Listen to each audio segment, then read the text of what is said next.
Olá, sejam bem-vindos ao Equacionou. Eu sou Anderson Gonçalves e hoje estaremos estudando sobre conjuntos. Sejam bem-vindos.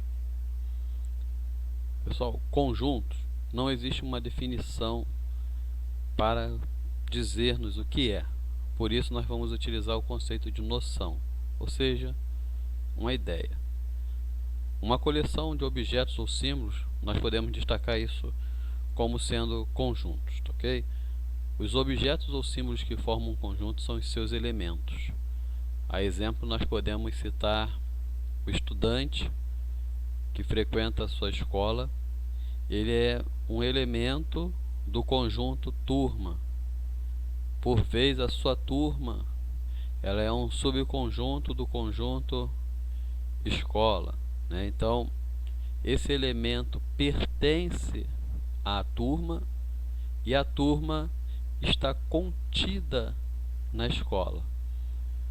Os conjuntos são representados por letras maiúsculas. Então, sempre que formos dar uma nomenclatura aos conjuntos, nós vamos fazer da seguinte forma: letrinha maiúscula é o nome do conjunto. Aqui, por exemplo, como se fosse só escola, é o nome do conjunto escola ou do conjunto turma, né? E para cada elemento, se porventura os elementos forem letras, tá, pessoal?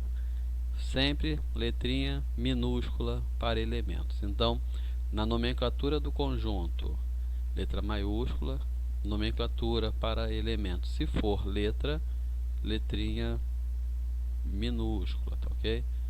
E assim vai. Deixa eu botar aqui um exemplo. Aqui é o conjunto do alfabeto, tá?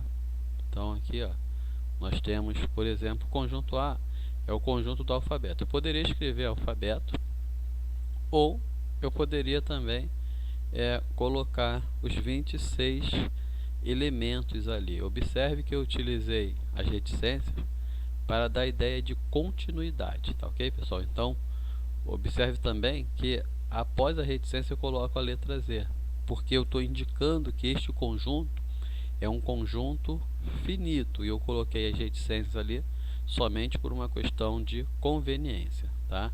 Agora nós podemos ainda citar outro exemplo aqui utilizando as reticências, ok? Então vamos lá, o conjunto B, por exemplo, se nós pensarmos no conjunto dos números naturais, né? 1, 2, 3, reticências, fechou. Isso aqui está indicando que esse conjunto é um conjunto infinito, tá? As reticências da ideia de continuidade, e além da continuidade, da ideia de que esse conjunto não possui fim, é um conjunto aberto, tá, ok? Os conjuntos eles vão ser sempre representados por chaves, tá, ok? É esse símbolozinho aqui, ou por diagramas. O que vem a ser o diagrama? O diagrama são linhas fechadas que não se entrelaçam. Então, com isso, nós podemos fazer qualquer linha fechada não se entrelaçando, e isso vai ser o diagrama. Agora, pessoal, preste atenção, hein? Isso aqui, por exemplo, ó, não é um diagrama, porque nesse ponto há um entrelaçamento. Beleza? Para finalizar aqui esse slide, não se deve repetir os elementos iguais. Por exemplo, o conjunto de letras da palavra banana. Ele é o conjunto, eu vou usar aquele diagrama lá de cima, tá? Conjunto de letras da palavra banana, tá? Ele seria o conjunto A, B, N. Conjunto com os elementos A, B, N, tá? Que são as letras que formam a palavra banana, ou BAN, ou NBA, NAB, não importa também a ordem. O importante é você saber que nos conjuntos não deve se repetir os elementos iguais, tá ok? Porque a ordem justamente não importa. Conjunto vazio, o nome já diz tudo, não possui elementos. Ele é representado pelas chaves sem nada dentro, ou um zerinho cortado, tá ok, pessoal? E o conjunto unitário é aquele que possui apenas e exclusivamente um elemento. Bom, mas atenção, existe um erro muito recorrente que a gente vê aí no nosso dia a dia, é as pessoas colocando isso aqui, ó, para simbolizar o conjunto vazio. E isso, gente, é um erro, tá? Porque isso é diferente de vazio, beleza? Quando você coloca esse símbolo dentro das chaves, você está dizendo que isso aqui é um conjunto unitário, tá bom? Unitário, desculpa pela letra I aqui, a mão escorregou aqui, tá? Então, preste atenção nisso. Relação de pertinência, pensa assim, é sempre dada em relação ao elemento e o conjunto, tá? É representado por um ezinho, e esse ezinho a gente vai chamar aqui de pertence ou não pertence, tá ok? Por exemplo, nós citamos lá o aluno, né, que integra uma turma, ele pertence àquela turma. Agora nós vamos aqui a alguns outros exemplos, tá? Por exemplo, aqui nós podemos dizer que o conjunto A, conjunto dos naturais, tá? Conjunto B, conjunto dos números, conjunto 0, 2, 4 e 6. Bom, então, conjunto A, conjunto dos números naturais, conjunto B, 0, 2, 4 e 6. Nós podemos dizer que 3 pertence a A e podemos dizer que 3 não pertence a B, tá ok? Porque o 3 ele não está ali no conjunto B e o 3 está no conjunto A, já que o conjunto dos números naturais ele é 0, 1, 2, 3, 4, 5, 6, 7, ou, se você quiser, a maioria dos autores hoje consideram 1, 2, 3, 4, 5, 6, partindo então do 1 e indo ao infinito, tá ok, pessoal? Relação de continência, essa é dada entre dois conjuntos, tá? Conjunto e subconjunto. E ela é contada da seguinte forma: está contido, é um C mais alongado, ok? Não está contido, é esse mesmo C mais alongado, porém com corte, e o contém é um C menor. Bom, quando é que nós vamos usar o termo está contido ou não está contido? Quando nós estivermos falando assim, o conjunto menor em relação ao conjunto maior. Por exemplo, nós vimos lá no 0, 2, 4 e 6 na atividade anterior, no exemplo anterior, né, 0, 2, 4 e 6, que o conjunto B ele está contido no conjunto A, ok? Então, o conjunto B ele está contido no conjunto A. E o conjunto A contém o conjunto B, utilizando esse mesmo exemplo, tá bom, pessoal? Só para a gente pular a etapa aqui para o vídeo não ficar muito alongado, por isso nós estamos voltando, tá? Pegou a ideia aí? Então, quando o conjunto é menor em relação ao maior, a gente diz está contido. O maior em relação ao menor, a gente diz contém ou não contém, ok? Conjunto dos números numéricos. A ideia do contém, não contém, a gente vai pegar bem legal aqui, gente. Olha só. Eu não vou me alongar aqui também não, porque a maioria dos senhores e senhoras aí conhecem, certo? Esses conjuntos. Mas, ó, conjunto dos números naturais. Números naturais são os números palpáveis, né? 1, 2, 3, 4, aquilo que a gente consegue contar. Beleza? Conjunto dos números inteiros. a gente pode colocar o Zzinho aqui, ó. Conjunto dos números inteiros. Observa que os naturais aqui nesse caso passa a ser um subconjunto, porque ele está dentro, tá? Ele passa a ser um subconjunto dos números inteiros. E com isso a gente pode dizer então que os números inteiros eles são os naturais, mais os números inteiros negativos, o menos 1, menos 2, menos 3, aí o zero e o positivo, né? 1, 2, 3, etc, etc. Ok? Conjunto dos números racionais, gente. Esse aqui é representado pela letrinha Q, assim, ó. Conjunto dos números racionais. Esse aqui é todo número do tipo A sobre B, uma fração, né? Uma divisão. Então é todo número do tipo A sobre B, tá? Com B diferente de zero. Porém, qual é a diferença dos racionais para o que nós vamos falar daqui a pouco, que são os racionais?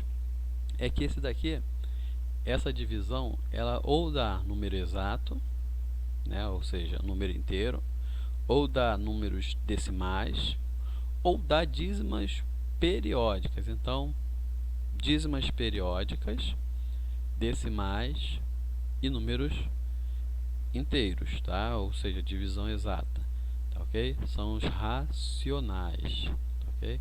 E ele contém toda essa galerinha aí. E o contrário dos racionais, nós temos o conjunto dos números irracionais, tá?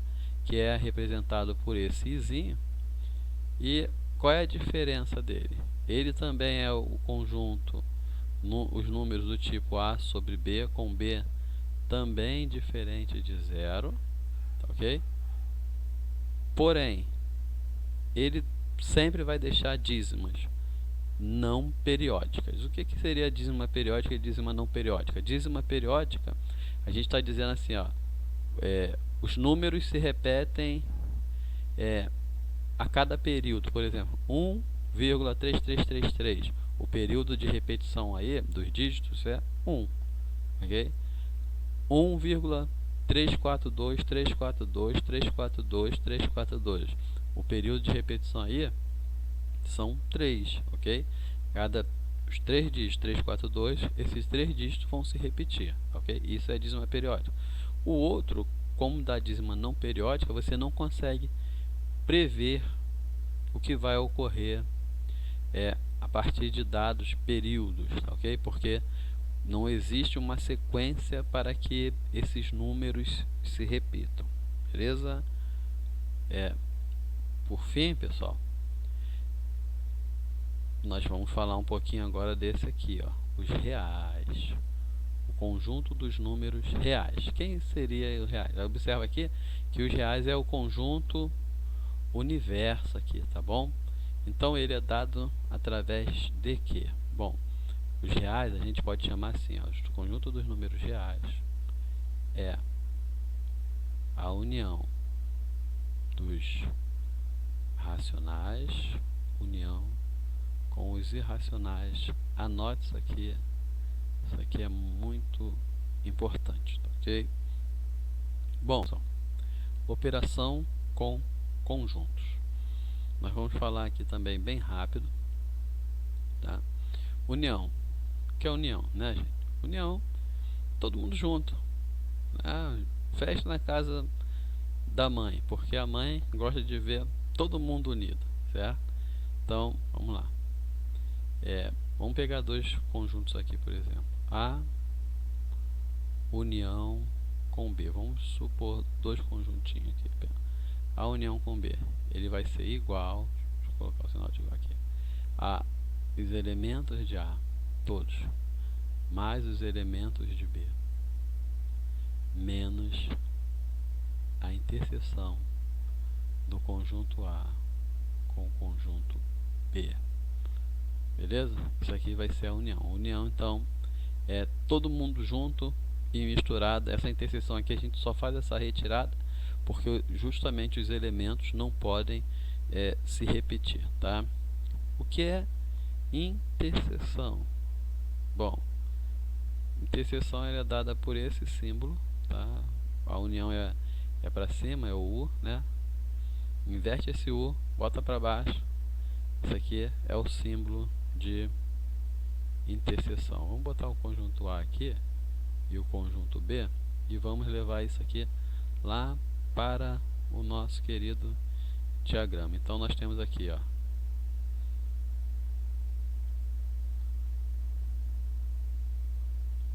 conjunto A, conjunto B, e a nossa interseção aqui, ela seria justamente essa partezinha aqui que nós estamos pintando de amarelo, ok? Então, o que é a interseção? São os elementos que pertencem, tá, a dois ou mais conjuntos ao mesmo tempo. Então, são os elementos que pertencem a dois ou mais conjuntos ao mesmo tempo, nós chamamos de interseção. Desculpa, pessoal, é a moça do Google. Complementar de um conjunto, o que seria isso? Certo? Vamos pensar lá no conjunto dos naturais, tá? Conjunto dos naturais, vou chamar aqui conjunto A, conjunto dos naturais, e vamos pensar no conjunto dos inteiros, tá? Conjunto B, que vai ser os inteiros, beleza? Nem precisava escrever assim, eu poderia só escrever. Bom, pessoal, observa o seguinte: complementar de A em relação a B é a mesma coisa de B menos A. Então, quando eu estou querendo o complementar de um dado conjunto, eu quero saber os elementos do conjunto maior que não fazem parte do conjunto em questão, tá? Aqui, por exemplo, qual é o complementar de A em relação a B? Se A é os naturais, é 1, 2, 3, 4, 5, 6, 7, 8, 9, né? Então o complementar vai ser 0, menos 1, menos 2, menos 3, menos 4, ao infinito. Beleza? Então, vamos agora a dois pequenos exercícios que caíram numa prova, tá? Essa daí, ó, caiu na Escola de Aprendiz de Marinheiro de 2016. Vem comigo. Uma pesquisa sobre a preferência da leitura dos jornais A e B, revelou que, dos 400 entrevistados, 190 leem o jornal A, 250 o jornal B. Sabendo que todos os entrevistados leem pelo menos um dos jornais, quantos leem os dois jornais? Bom, pessoal, eu tenho observado com os meus alunos que a dificuldade, às vezes de muito, é o que? É a interpretação daquilo que está lendo e a tradução numa linguagem matemática, tá? Então nós vamos dizer para você, a matemática ela não anda desassociada das demais disciplinas, tá ok? Então a matemática ela anda em conjunto com as demais disciplinas, tá? Não pense em matemática número por número, não. Lê, interprete, tá ok? Por exemplo, aqui ele está nos dizendo que 400 pessoas foram entrevistadas e está dizendo que todos os entrevistados leem pelo menos um dos jornais. Então nós podemos dizer, lembra que nós falamos que o A união com B é todo mundo junto? Então nós podemos dizer que aqui nós temos 400 pessoas, certo? E dessas 400 pessoas nós sabemos que 190 fazem a leitura do jornal A. Nós sabemos também pelo enunciado que 250 pessoas fazem a leitura do jornal B. E, não sei por que isso aqui apareceu, tá? Mas é um sinal de menos, que é o que nós queremos saber, a interseção, tá?